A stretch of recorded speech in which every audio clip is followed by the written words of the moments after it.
In this subject lecture CHG 190, Introduction to Solid State of Matter, student, myself Mr. V.D. Jadhav, working as an assistant professor in the Department of Chemistry, KTHM College, Nasik.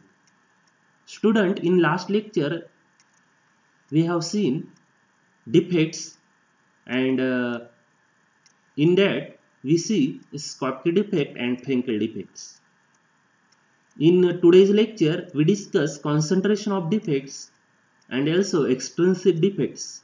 Now let us start our today's lecture, concentration of defects. You know, energy is required to form a defect. This means the formation of defect is always an endothermic process. It may surprising that defect exists in crystal at all, and they do even at low temperature.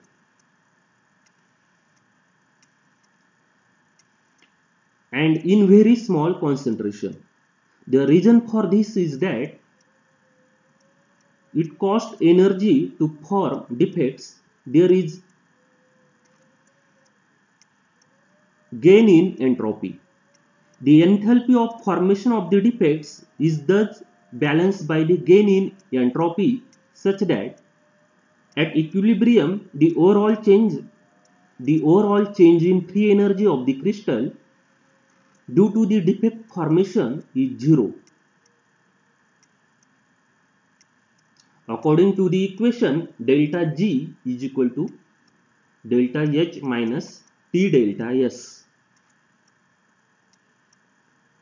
The interesting point is that thermodynamically we do not expect a crystalline solid to be perfect. Expectation of symmetry and order. At any particular temperature, there will be an equilibrium population of defect in the crystal. The number of Schottky defect in a crystal of composition mx is given by Ns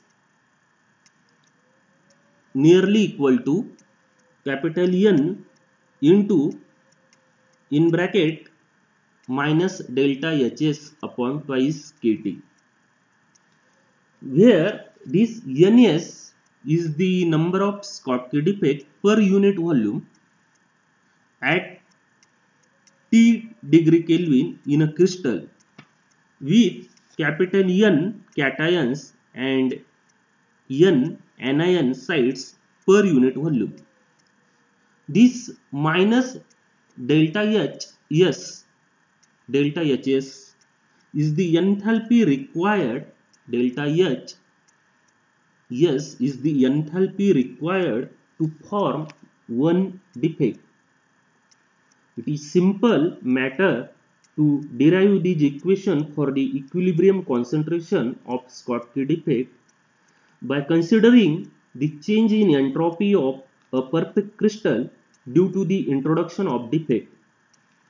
The change in entropy will be due to the vibration of atoms around the defect and also the arrangement of the defect. It is possible to estimate this latter quantity, the configurational entropy, using the method of statistical mechanics.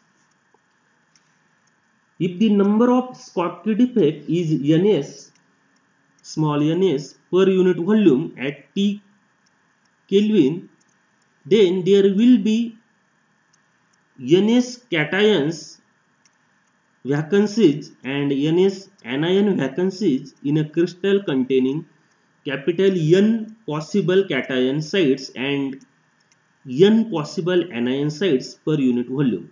Then the Boltzmann formula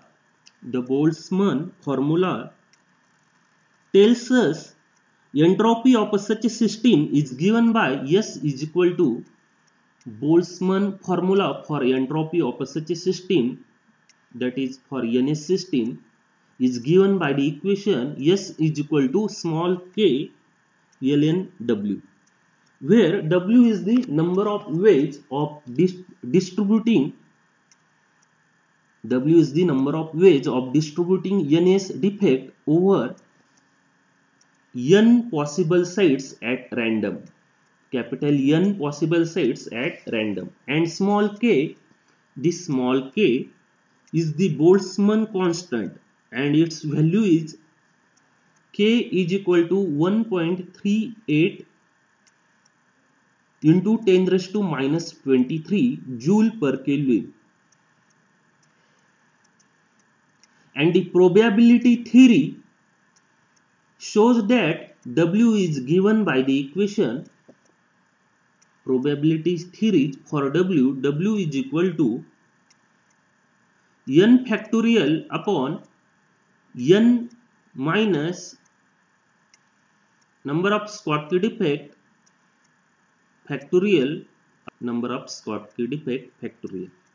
This is equation 5.3.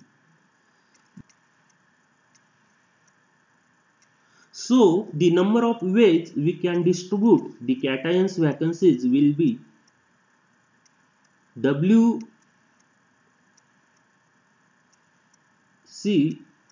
WC is equal to n factorial upon n minus number of Schottky defect factorial into number of Schottky defect.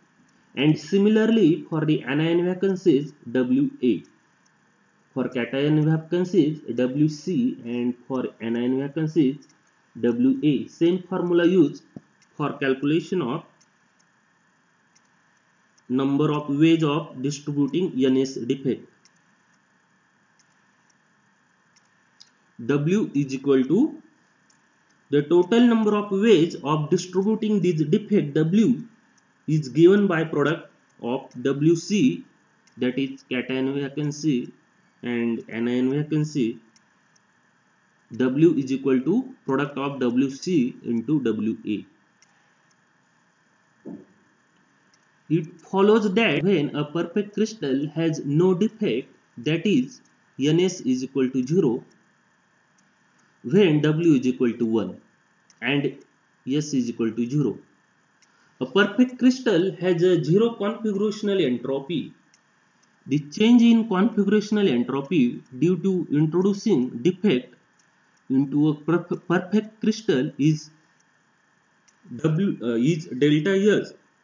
Delta S is equal to small k into ln W is equal to k ln in bracket n factorial upon n minus small ns bracket into ns factorial whole bracket square.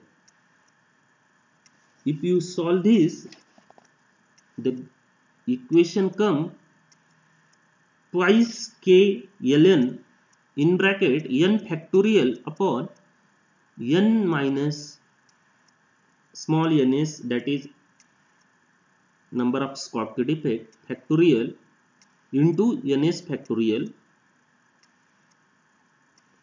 We can simplify this expression using Stirling approximation. For values n is greater than 1, ln, that is ln n factorial is similar to n log to the base e n minus n. This ln is the log to the base e, and the expression becomes, after manipulation,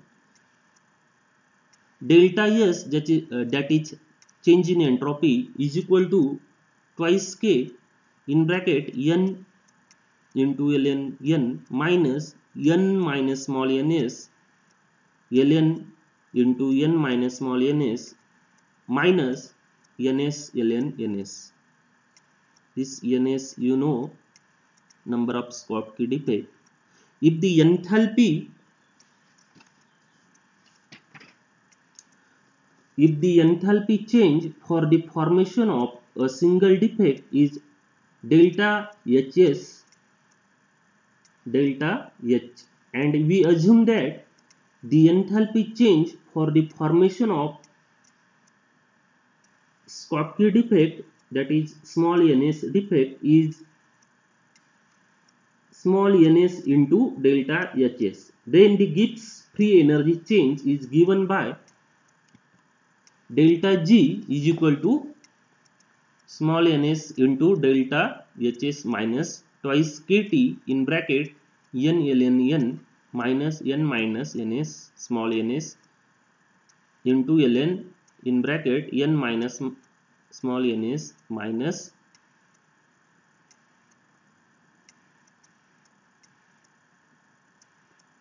Schottky defect ln into Schottky defect. This small ns, you know. At equilibrium at a constant temperature, the Gibbs free energy of the system must be minimum with respect to changes in the number of defect ns. Thus, d delta G upon dns is equal to 0. Therefore, delta Hs minus twice kT 2 into small kT into dns in bracket n ln n minus n minus small ns into ln in bracket n minus small ns minus ns into small ns into ln ns is equal to 0. This n capital N ln n is a constant and hence its differential is 0. This capital N log to the base e, n is constant and its differential is 0. The differential of ln x, is 1 upon x, and x ln x is 1 plus ln x. On differentiating this equation, we get delta Hs minus twice kT ln, that is log to the base e in bracket n minus small ns plus 1 minus ln small ns minus 1 is equal to 0. Hence, delta Hs is equal to twice kT ln n minus small ns ln ns, and ns is equal to n minus small ns exponential minus delta Hs upon twice kT, as capital N, that is the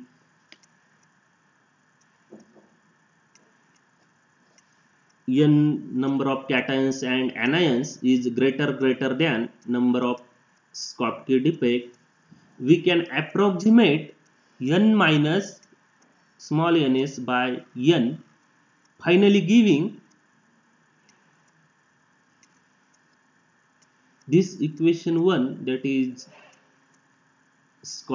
number of Schottky defect is nearly equal to n number of exponential form into minus delta Hs upon twice kT.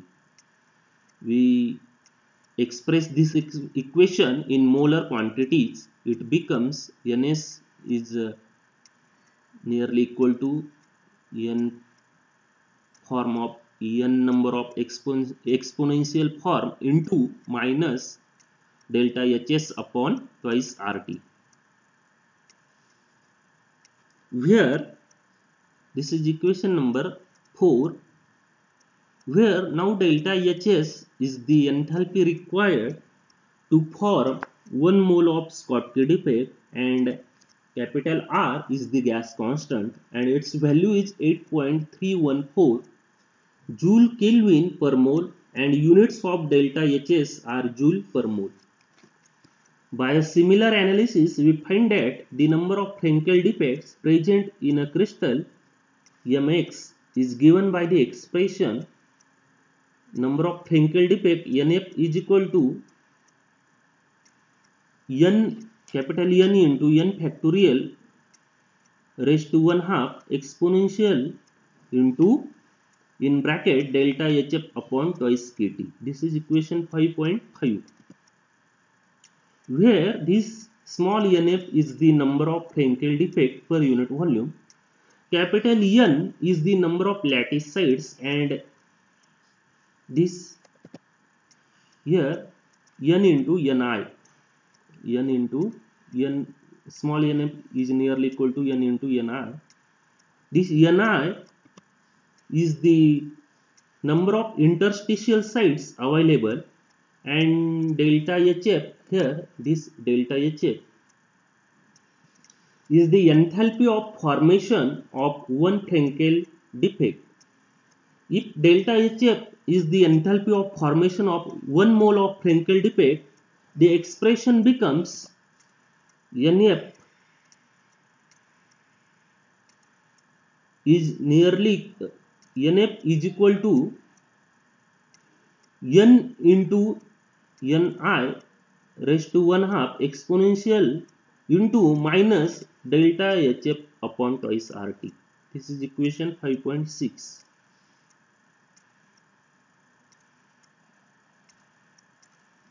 In the next table, there is a some enthalpy of formation values of Schottky and Frenkel defects in various crystals.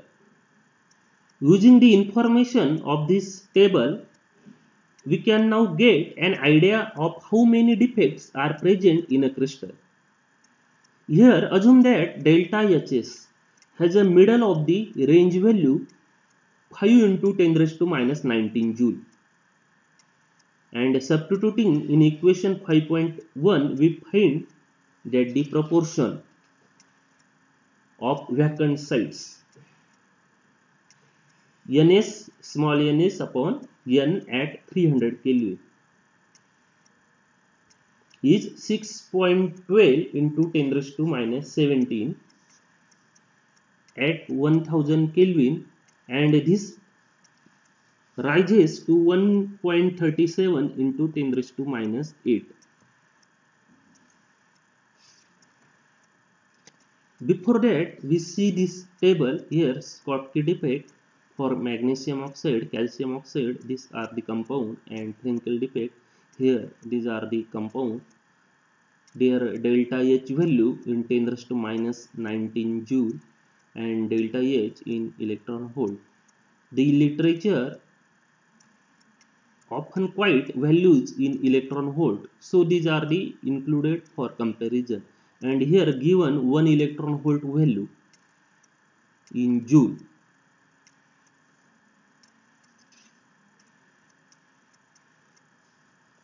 Using the information in table, we can now get an idea of how many defects are present in a crystal.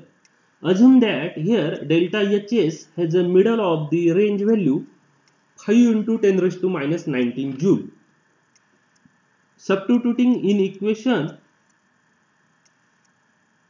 5.1, we find that the proportion of vacant sites Ns, small ns upon capital N at 300 Kelvin is 6.12 into 10 raised to minus 27 at 1000 Kelvin. This rises to 1.37 into 10 raised to minus 8. This shows that when low concentration of Schottky defect is present at room temperature, even when the temperature is raised up to 1000 Kelvin, we still find out only of the order of 1 or 2 vacancies per 100 million sites. Whether Schottky or Frenkel defects are found in crystal depend main in the main value of delta H. The defect with the lower delta H value predominating in some crystal, it is possible for both types of defect to be present. We see in a later section that in order to change the properties of crystal, particularly their ionic conductivity, we may wish to introduce more defect into the crystal. It is important, therefore, this stage to consider how this might be done. First, we have seen from the previous calculation that rising the temperature introduces more defects. We would have expected this to happen because defect formation is an endothermic process, and Le-Chatelier principle tells us that increasing the temperature of an endothermic reaction will favor the product, in this case defects. Second, if we were possible to decrease the enthalpy of formation of defect, that is delta Hs and delta Hf, this would also increase the proportion of defect present. A simple calculation as we did before using equation 5.1, but now with the lower values of delta Hs. For instance, 1 into 10 raised to minus 19 joule allows us to see this. This table 5.2 compares the result. This has dramatic effect on the numbers of defects at 1000 Kelvin. There are approximately 3 defects for every 100 sites. It is difficult to see how the values of delta H could be manipulated within the crystal. But we do find crystal where the value of delta H is lower than usual due to the nature of the structure, and this can be exploited. This is true for one of the systems that we shall look at in detail later on. Alpha silver iodide AgI. And third, if we introduce impurities selectively into a crystal, we can increase the defect population.